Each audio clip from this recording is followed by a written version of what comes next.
Hello, everyone, and thank you for joining today's webinar brought to you by the Canadian Professional Sales Association and HFactor Solutions. I can see that we still have some attendees joining us, so we'll just get started in a few minutes. Thank you for your patience.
Hi, everyone, and welcome to today's webinar brought to you by the Canadian Professional Sales Association and HFactor Solutions. Please note that you will be able to ask questions at the end of your session using the Q&A function. We'll try our best to answer all questions within our allotted time. Today's webinar will focus on creating compelling and impactful sales presentations and will be presented by Hamza Adam, President and Founder of HFactor Solutions. HFactor Solutions is a business-to-business sales training and consulting company. Hamza holds over 15 years of experience in high-value sales and marketing, as well as training, and has experience in diverse industrial sectors from aerospace to telecommunications. Most recently, Hamza spent a number of years at Bombardier, where he was involved in sales transformation projects, as well as driving key strategic account sales in his territory. With a keen understanding of human factors and buyer psychology, he has mastered the art and science of high-value selling. With his expertise, his work has led to over $5 million in sales revenues. Now, without further ado, I'll hand it over to Hamza to start. Thank you very much for that fantastic introduction, Rupalin. I'll go ahead and share my screen. Screen come out okay, Rupalin? All good. All right, excellent. It's my pleasure to be here with you all, and thank you all for joining. So what are we going to learn about today? So on the agenda, we'll start off with buyer psychology. We'll learn about why people buy and how to use presentations to get them to take the actions we would like them to take. We will also learn about the 7 elements of a powerful presentation. Then we'll get into some specifics on presentation technique. And that's specifically about how do we actually deliver a presentation in a way that creates the impact that we want to create. And a part of that is obviously going to be body language. So we'll get into a little bit on body language and how to use our body language to be congruent with the messages that we're trying to make. And then a key element as well is tuning into the social and emotional intelligence. Those are kind of big buzzwords in this day and age, but it's really important to be able to know and understand them from the perspective of the human interaction and the opportunity that we have to influence people when we are in a presentation setting. So we'll talk a little bit about that as well.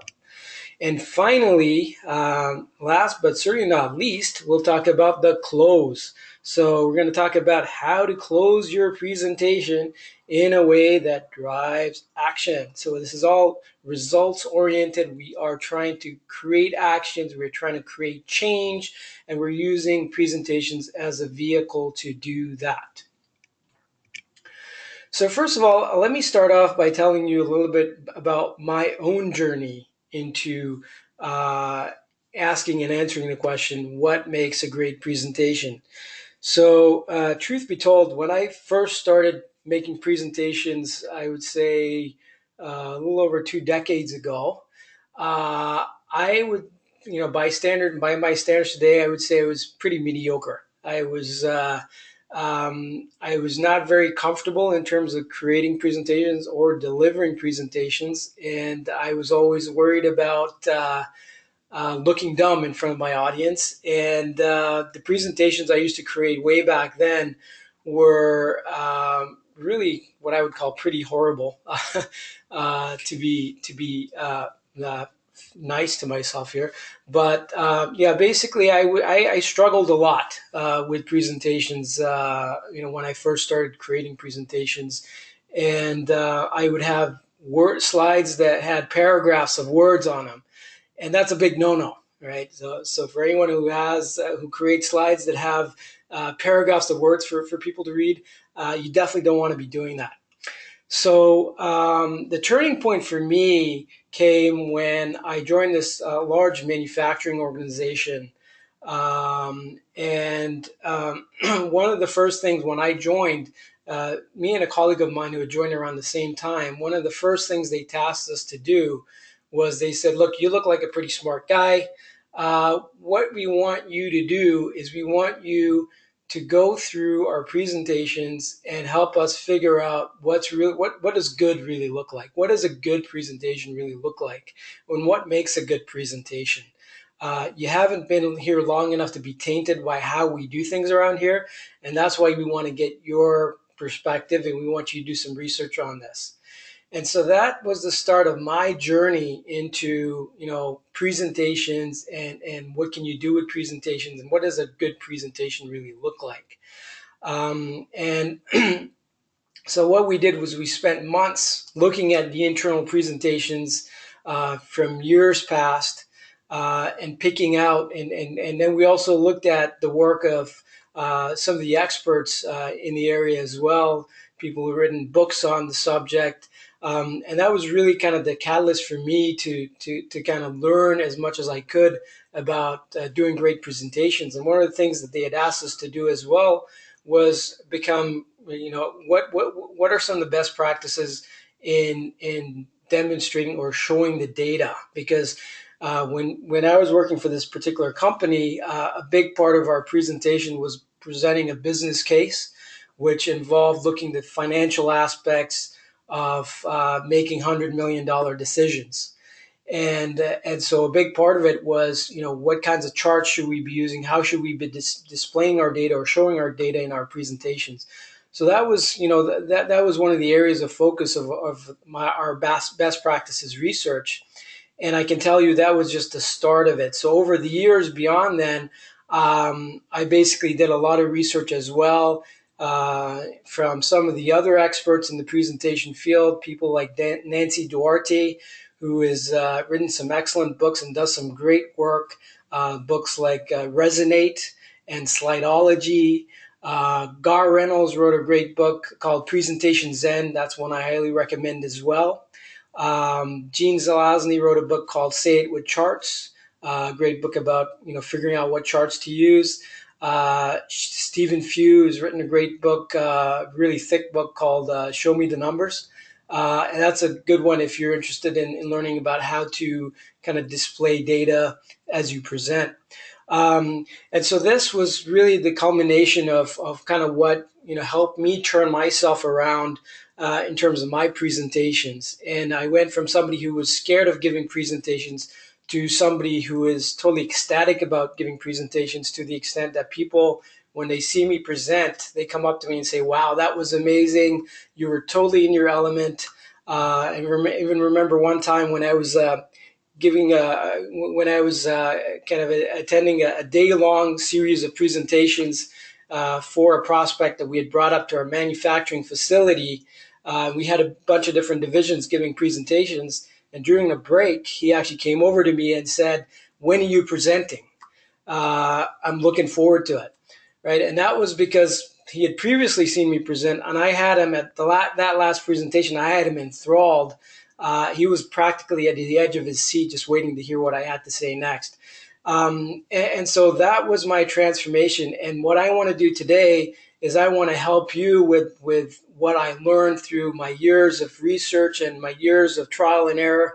I want to help you kind of shortcut the process so you can see what it is what it takes to make a really great presentation, start making those impact from a human to human level, which is kind of where things happen. That's where the rubber meets the road. So it's my pleasure to kind of take you through this and help you take your performance in terms of your presentations to the next level and generate more impact. Okay, so a big question we often get is why is it so much harder today to even get in the door to present? Well, it's no secret that people are busier than ever. They've got so many demands on their time, and this is a trend that's been going on for years, and it got much worse as of the recession of the Great Recession of 2008, 2009, where budgets were cut, people laid off. And people remaining are finding that they have to do so much more with so much less in terms of resources. And so it's no wonder they're just super busy. They're stressed out. There's so much going on. There just doesn't seem to be enough time to get everything done. And on top of that, we've got all this technology now that, where you have all the social media, LinkedIn, Pinterest, Facebook, you name it, Tumblr, Twitter, where we're getting all these notifications every now and again. And these are really causing a lot of, well, it's fun to get all these notifications and emails and so on. It's actually causing huge distractions. And this is the reason why our attention spans are so much lower today than they were, I would say, 10, 20 years ago. And on top of that, the interesting thing is about our smartphones and the notifications that we get is they actually activate the pleasure centers of the brain that are activated by hard drugs. So you heard that right. The exact same pleasure center, the pleasure system in our brain, what happens is when you get a notification on your phone that dings, it makes some kind of sound, and you look at it, dopamine and serotonin in your brain actually get released and give you that pleasurable sensation. And it's the exact same kind of reward system that gets activated when people are doing something that is addictive, for instance, drugs and so on. So, for many of you who had blackberries in the years gone by, you would know that those were called crackberries, and that's for good reason. It really was like crack. And today it's not much difference with all our smartphones. So and the buyers are feeling this too. I mean, they constantly getting all these barrages of messages and notifications, so they tend to be very, very distracted. And then on top of that, we have things like YouTube with all these cute cat videos that come up every now and then that people just find themselves magnetically attracted to. And so this is the environment in which you have to go out and basically persuade or convey your message. And that's why it's so much harder to even get people's time, is because they're just so super busy. They're so super distracted. It's hard to get them to give you their time. And why should they? And that's the question you should ask yourself. Why should they give me their time? And the best way that you can convince somebody to give you their time to present is to tune into their favorite radio station, which is WIIFM, or what's in it for me. That's the question that's always on their mind, and you need to be broadcasting on that station. So you need to understand what's relevant to them, what's important to them, and how can you help them achieve what it is that they want to achieve. So your goal is, once you get that opportunity to present, which is hard to get, but once you get it, is to not squander it, not waste that opportunity, because you never know if you'll get that same opportunity again. So your goal, once you get an opportunity to present, is to capture and hold the buyer's attention with a compelling presentation that drives them to take some kind of action. That is your mission. That is your goal. So the first question I would ask people is, why does anyone buy or take action? And at this point, I would ask that, put in the chat box what you think the answer is. Why do you think people buy? In your experience, why do people take any action at all? Right? So I'll give you a few seconds here. If you could, in the chat box, just put in whatever you think, your thoughts on why people buy, and I will be happy to share with the rest of the audience on what people are thinking here. I'll just give you a few seconds to start putting your input.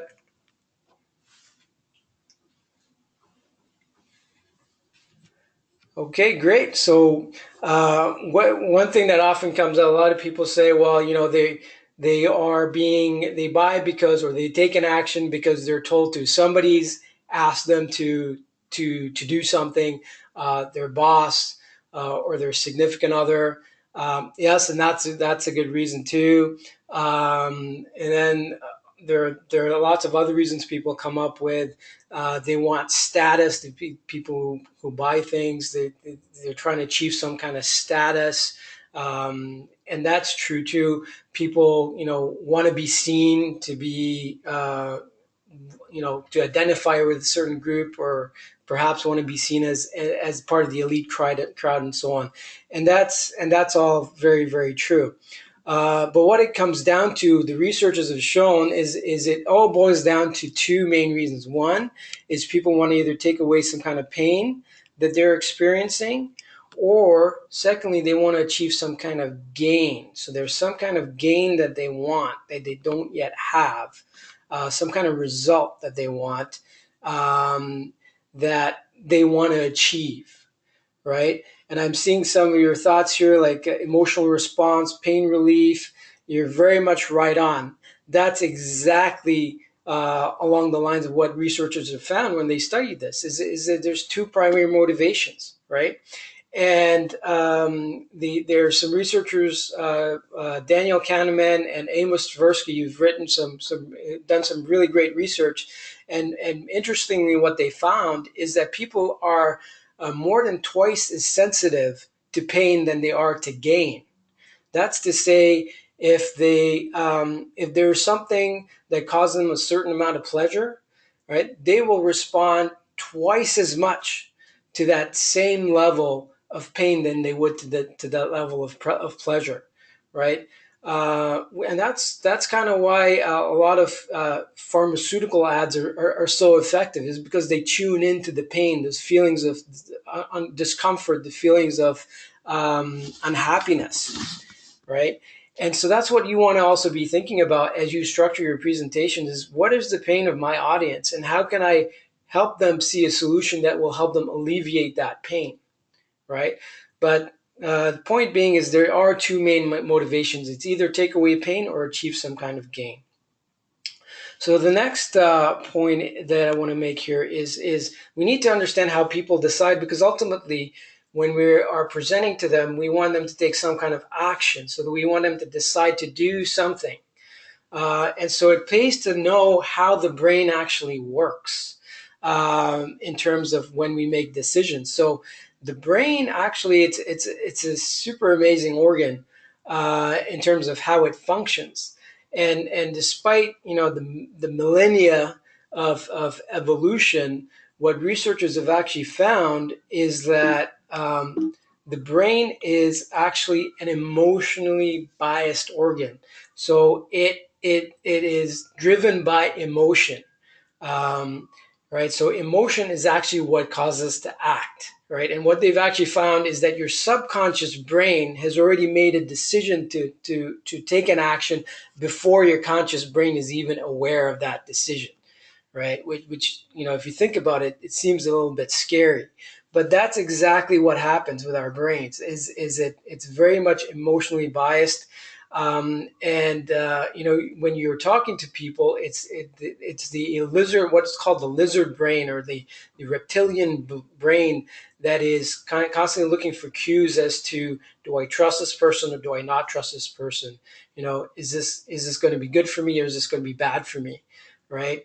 And so you want to be thinking about that when you structure your information and when you structure your presentation, is how can you appeal to the emotional aspect of the person or your audience, right? So emotion is what causes action. Logic is what enables justification.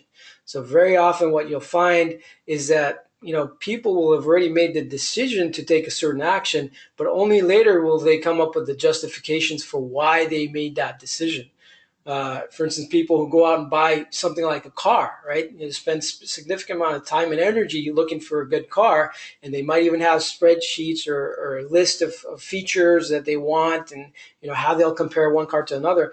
But when they finally make that decision, it's ultimately an emotional decision. They won't end up checking all the boxes, but if you ever ask them, why did you choose to buy that BMW? They will have a whole bunch of rational or logical reasons for why they did that, right? And they will never admit that it was actually an emotional decision, right? But you actually know better, right? I mean, that's how we all make decisions. So the key is to structure a presentation for relevance and to get emotional buy-in, right? And you want to include just enough facts and details to enable them to justify their decision. Because ultimately, when people make a big decision, they're going to feel the need to be able to justify that to other people who might ask them why they made that decision. And the more you can kind of give them some compelling logical reasons behind why that was a good decision, the more comfortable they will be with that decision. Okay, so now let's jump into presentation structure and how we should be structuring our presentations for maximum impact.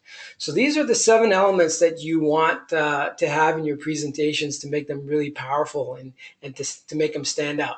First of all, a clear objective, and we'll get into detail on each of these elements. So having a clear objective, knowing your audience, having a great strong hook, we'll talk about what that is, having a clear flow, think about a journey that you want to take people through. Delivering value is super important. Being able to engage the audience through your presentation, and then being able to close, which is really, really important. If you have held somebody's attention for a certain amount of time, don't waste the opportunity and be afraid to close. You want to have a great, strong close to that presentation. We'll talk about what that might look like. So you want to close with a call to action or make an offer. All right, so first of all, having a clear objective. So you want to start, as Stephen Covey would say, by beginning with the end in mind. So what that means is you really need to think about, what are you trying to achieve with your presentation, right? You want to be so clear with this in your mind before you ever start to create your first slide or even your outline of your presentation. So you want to think about, what is it that you want your audience to think? What do you want them to think about? What do you want them to know, right? What do you want them to see, right?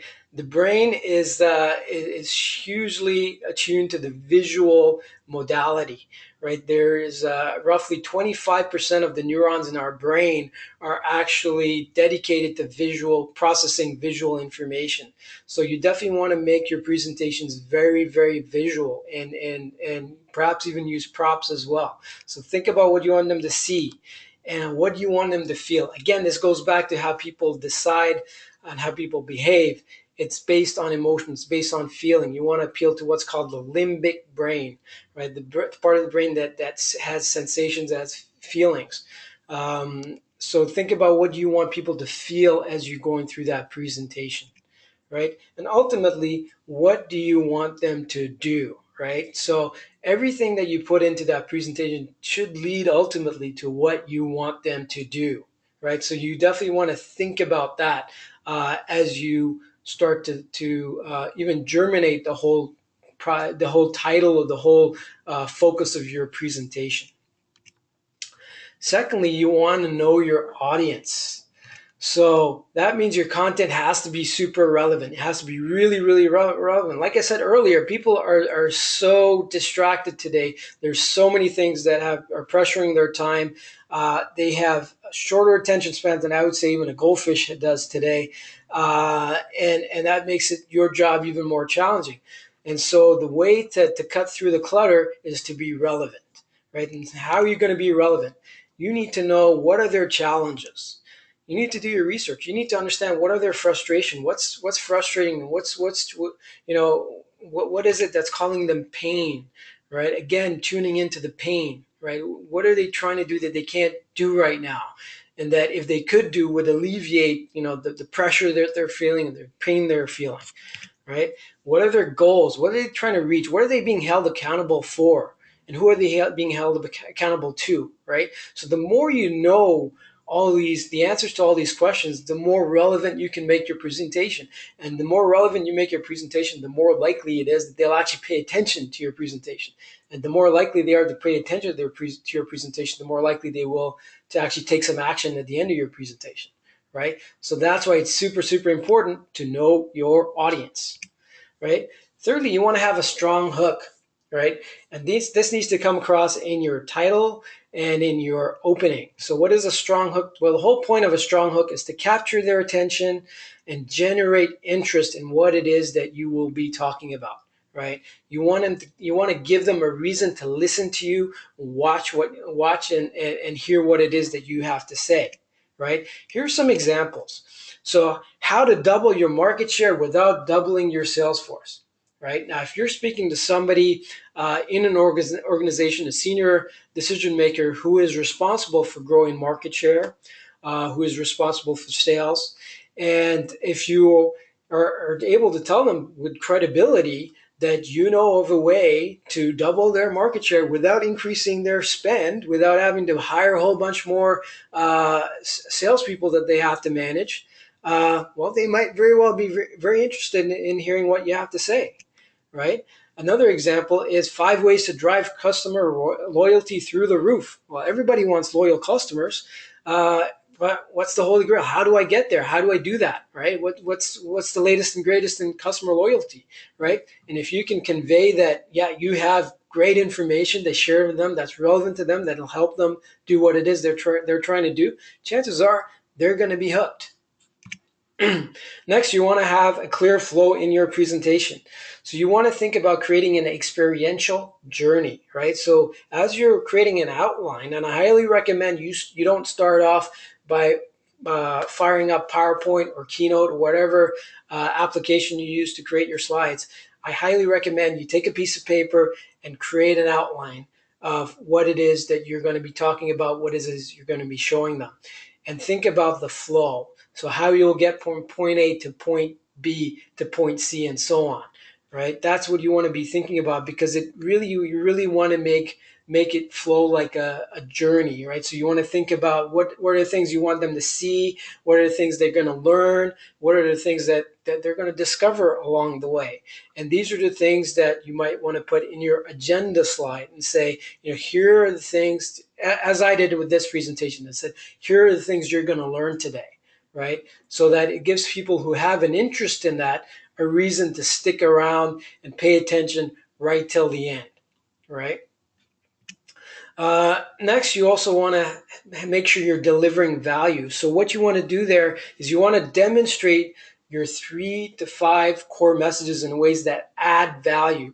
So why do I say 3 to 5? The reason I say 3 to 5 is because the human brain can only hold so much information in its short-term memory. And so what you want to do is really chunk up your information. You have little bites of information that are super important, super relevant. And if you do it that way, people are going to be more likely to follow along with what it is that you're sharing and to actually retain and absorb what it is that the messages that you're trying to convey, right? So that's why I highly recommend limit your presentation to 3 to 5 core messages, right? And here's some ways to deliver value. You can connect the dots. What that means is, for a lot of the senior decision makers, and I've worked with companies of all different sizes, and I can tell you that the senior decision makers of these companies, they tend to really appreciate it when they are dealing with people who can help them see the things that they themselves don't already see, right? Give them something new, connect the dots in a way that creates an opportunity for them that they didn't see before, right? So if you know of some regulations that are coming up that are going to change things for people in this particular industry, and if you can demonstrate that, yeah, you have knowledge of what it's going to do and what impacts it could have on them, chances are they may want to listen to you. Or if you know what technology trends are coming up, and you can kind of demonstrate that, you can present that to them in a way that helps them kind of get a feel for what implications are going to be for their company, and how can they leverage that to do really one of three things. So what it comes down to, and here's a secret, virtually any decision maker in an organization is either looking to either increase revenues, so that is make money, decrease cost or save money, or thirdly, to increase cash flow, right? To get more money, right? Get more cash, right? So these are the three things that I found virtually always really, really important to key decision makers, particularly in the C-suite, like the CEOs, COOs, CFOs. If you can talk about those things, they are going to be very interested to hear what you have to say if you have credibility, right? You also want to think about creating an aha moment. What that means is creating something, helping them generate some kind of insight, right? And there's really great books by the CEB that I would recommend for people who are interested in doing something like this. There's a book called The Challenger Customer that was written in 2015, and before that, the prequel to that was The Challenger Sale, right? And the whole idea behind these books was leading with something called commercial insight, right? Helping people see something that they didn't know before or didn't see before that could significantly impact their business or help their business. And I would go one step beyond that and say, you don't just want to go out and tell people what that insight is. You want to kind of help them through a discovery process. You want to help them discover it for themselves. Because when people actually discover something for themselves, they kind of hold it to themselves as kind of their own idea, and they're much more likely to follow through with it than if some salesperson comes and tells them this is what you got to do, right? People value their own decisions, their own beliefs much more than what somebody else tells them. So if you can kind of get them through that discovery process and that turns on the light bulb for them, chances are they'll be much more committed to what it is that you are suggesting. Then the other way is to share a shocking statistic or startling fact that is relevant to what it is that you are presenting. For instance, I was listening to a program recently. I was talking about how for years and years, fat was the number one public enemy number one. And what they're saying is, research is now showing that actually sugar is now public enemy number one. Sugar is much worse for you than fat. And for a lot of people, that is new information because for years and years, they were kind of accustomed to viewing fat as the number one enemy and not really being too concerned about sugar intake. And so that's an example of how you can use a startling fact or shocking statistic to deliver value and gain people's attention. And then another one that's really important and really helpful is case studies, or what I like to call case stories. The ability to tell stories is super, super powerful in presentations. And I have a little bit more to say about this a little bit later in the presentation. So that's delivering value. The sixth is you want to find ways to engage your audience. So here's some ways to engage. First of all, and this goes without saying, make sure your content is relevant, it's insightful, it's entertaining. That means it contains stories. And then there's other ways too. You can poll the audience, as in how many of you have experienced whatever, XXX, right? You can ask insightful questions. So this is something I often used to do when I was in the business of selling airplanes, is when we would make a business case, I would test out some of the assumptions, or I would get feedback on some of the assumptions from some of the key decision makers in the room. for instance, like a discount rate or an NPV or net present value term or something of that nature that could affect the value that is perceived. So I would very often ask, during the course of the presentation, I would say, does this particular assumption make sense to you?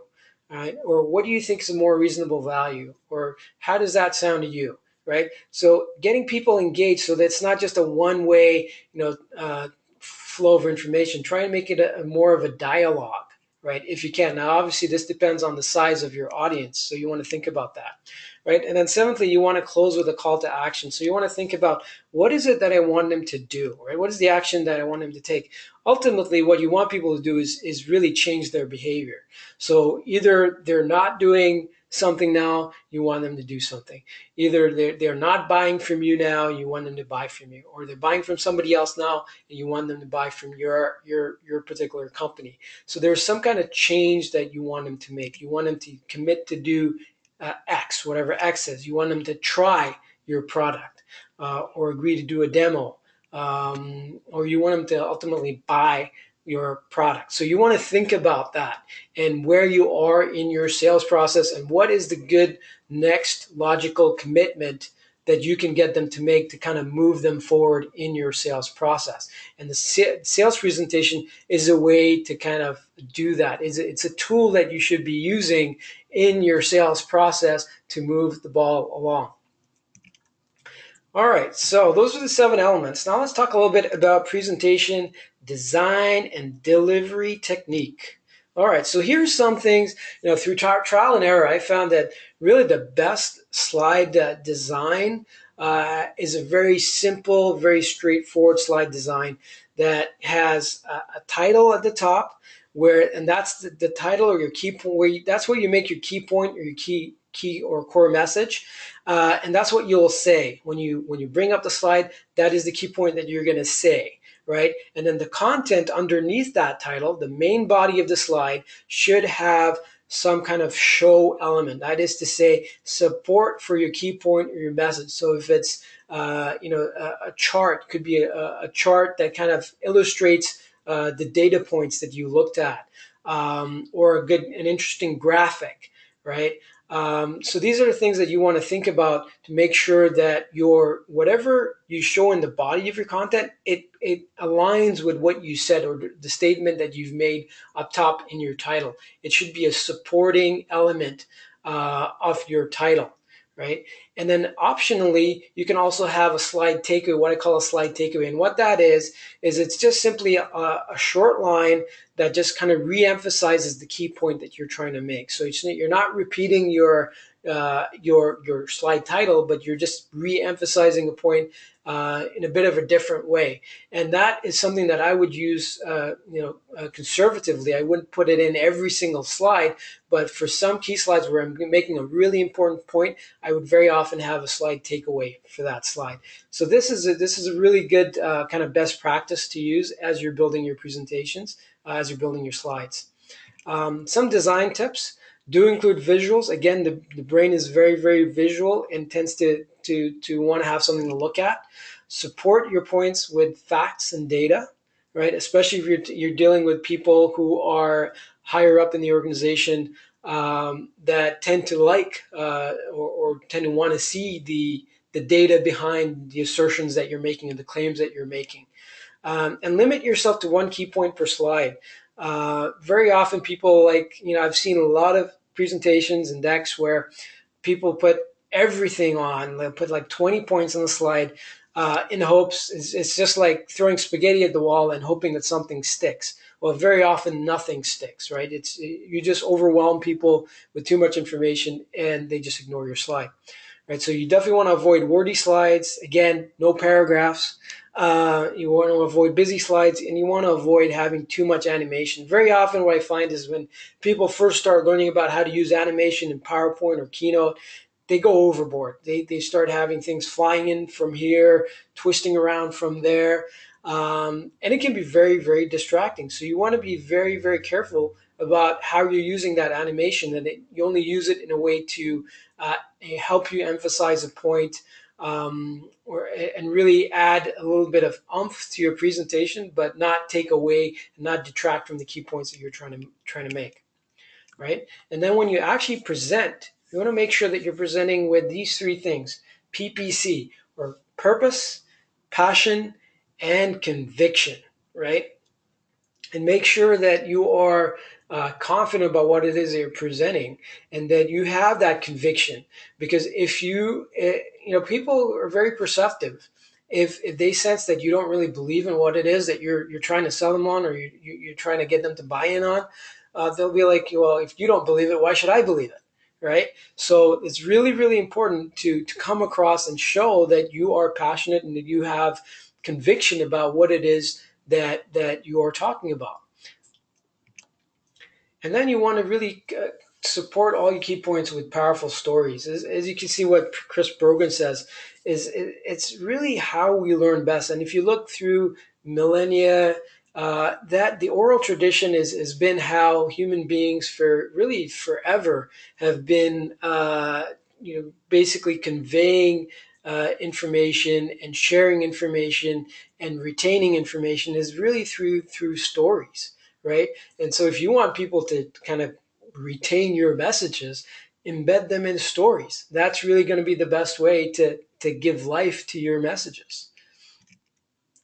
And here's a really simple story structure. It doesn't have to be very complicated. So this is an acronym that I like to use: SAR or SAR. Start off with the situation, give a little bit of a context, right? Then talk about the action. So the situation was this, and then the action we took was this. And then the result is what happened after we took that action. What actually came out of it, right? That is a really, really simple story structure, but it's really, really powerful too. And this is a great structure that you can use with your case studies, right?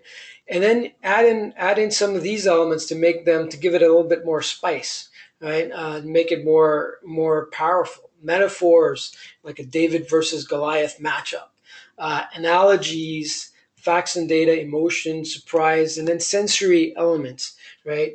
And that's to use things like it sounded like, so on. It looked like, or it felt like. Get people viscerally involved, right? Get them engaged, right? And that's by giving enough detail and sensory detail that people can kind of feel like they can sense or taste what it is, or feel what it is that was going on through that story.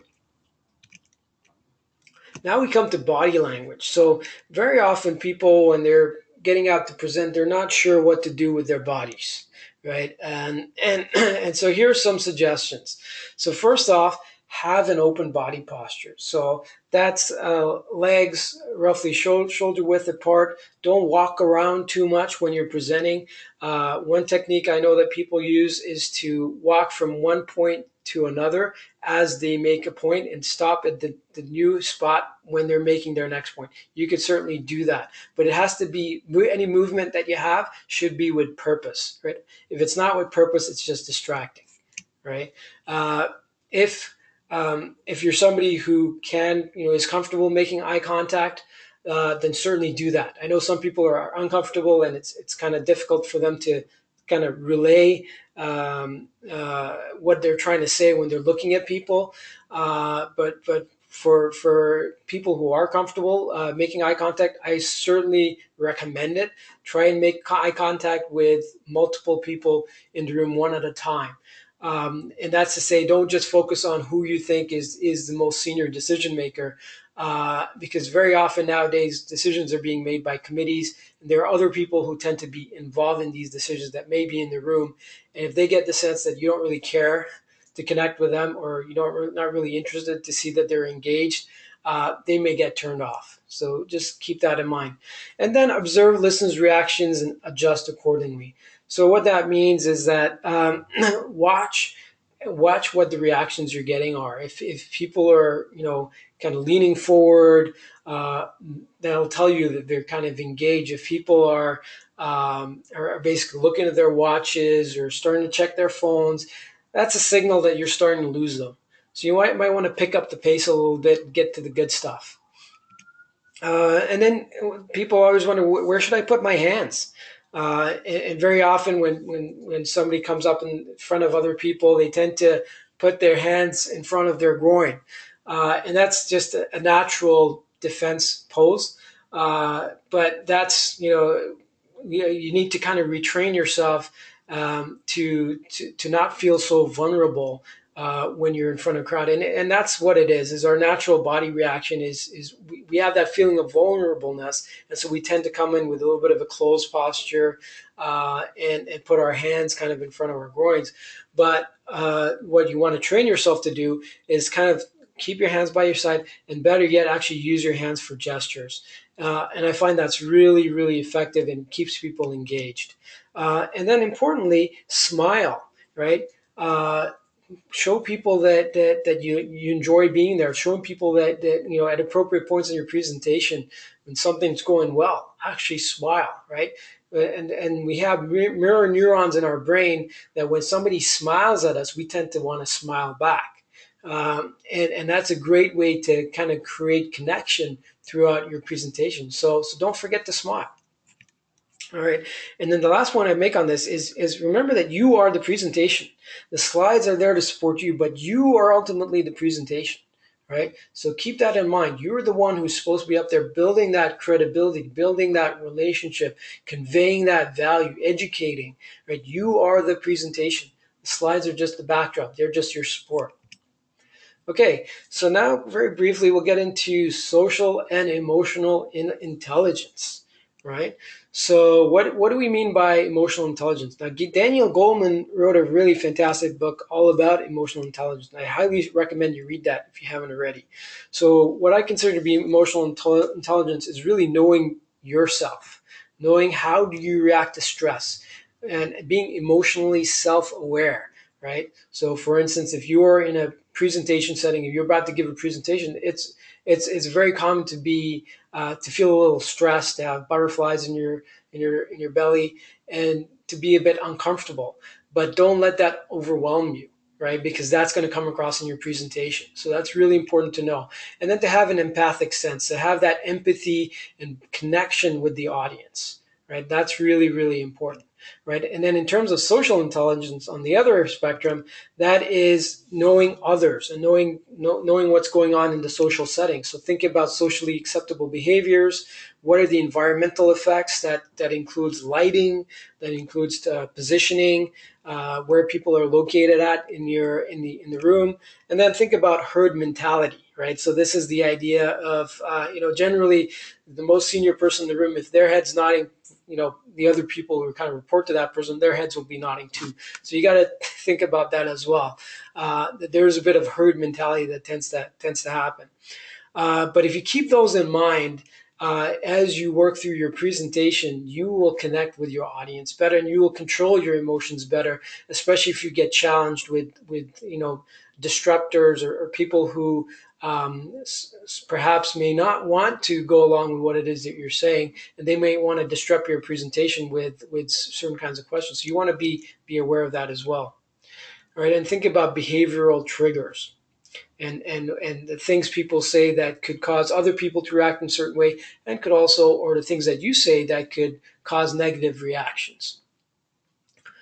Okay, so, and then getting to the close. So at the end of your presentation, you definitely do not want to miss the opportunity to close. So what are some ways to close? You can take questions and then end with a powerful quote that gets people to think about the key message of what it is that you actually presented. Very important to gain commitment to the next step in your sales process. So here's an example. You could say, when working with other organizations similar to yours, we found that at this stage, a good next step is to, and fill in the blank. So whether it's be introduced to like VP of operations, or set up a demo, or set up a next meeting to get further into detail about X, right? And then you actually use the time to say, let's go ahead and arrange that right now, and get commitment right away, right? As opposed to waiting a couple of days later and say, how about we set up another meeting, right? You could also make a compelling offer, and that looks something like, we'd like to work with you to make this, and whatever the vision is that you presented, a reality. We'd like to offer you X. And X could be to do a pilot project. It could be special launch pricing that's heavily discounted. Something or other that's to them is gonna feel, wow, I gotta take this. This is a really great opportunity, right? And so finally, to wrap up, here's some key takeaways. People buy for two main reasons. It's either to take away pain or achieve some kind of gain. Let's keep in mind as we create our presentation, the brain is emotionally biased and wired for visuals. Make sure you're creating experiential journeys. People don't just want to be educated. They want edutainment these days. That means educated and entertained. So keep that in mind. These are the 7 elements we just talked about. Clear objective, knowing your audience, having a strong hook, having a clear flow, delivering value, being able to engage the audience, and closing with a call to action or making an offer. Right?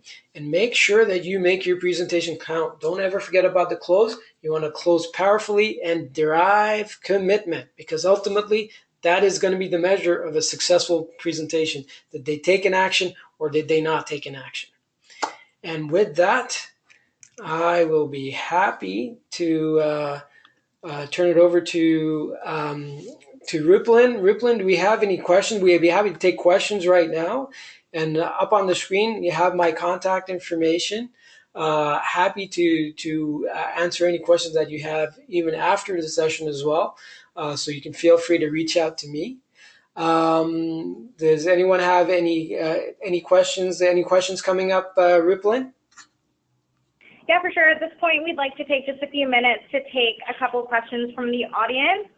We do have one here. I play music when the meeting starts. Is that a good idea? Yeah, I think that's depending on what kind of music that you're putting on. Again, it's really important to know your audience, and if they're the kind of people that like the kind of music that you put on, I think it's a great idea. I think it's really important to know your audience if you're going to do that. Sometimes mood music, I mean, it depends what kind of music you're putting on, but mood music, I generally find that's okay. Um, Okay, great. We have the next question here. Mhm. I usually send prospects my slide deck after each sales meeting. So do I need to prepare a more wordy or detailed version to send out? Okay, that's a really great question. So what often happens, and I've had this happen many times myself, is that after the presentation, I'm usually asked to send over my slide deck. And the problem is that if you create a really powerful, compelling presentation, very often it doesn't have a lot of words in it, so it doesn't have a whole lot of content, right? And so the question is, well, should I just create a whole new deck that'll have all the content and all the words that they need to read to be able to see my points? And my view on that is, well, yeah, you could create a separate deck to send them that has a lot more detail. What I would prefer to do is send them a copy of my deck, but also send them a 1 or 2 pager that summarizes all the key points. Right, so I would say that that's probably the best way to go about it, is send them the presentation, because people like to have something visually to look at, but also have a summary of all the key points. Okay, great. And just our next one here. What are your thoughts on using Prezi or a more interactive presentation tool instead of using PowerPoint? Okay, I think that's a great question. And we looked at this, quite a while ago, in looking at, because Prezi gives you a really great opportunity to kind of zoom into slides and make it look even more fun and interactive and entertaining. But one thing that you want to be really careful about with Prezi is that there are some people who are susceptible to vertigo, right? So, and when you're zooming into a slide, zooming into a point on the slide, that can actually make people feel a little sick. So you want to be careful, right? And what I tend to do is I tend to find that, the simpler the presentation, generally the better.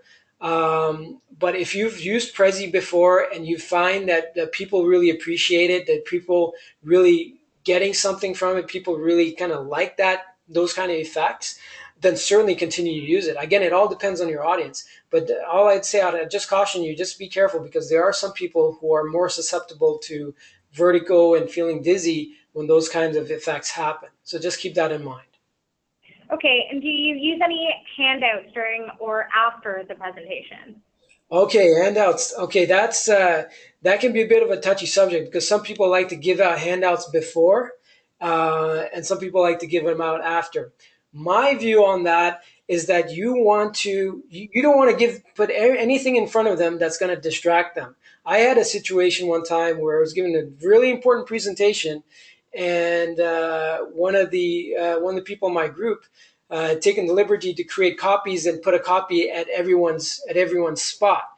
And lo and behold, as I was going through the presentation, I could see people were just flipping through the slide deck, going up ahead, right? So I kind of felt like I lost a bit of the power in that opportunity in that presentation.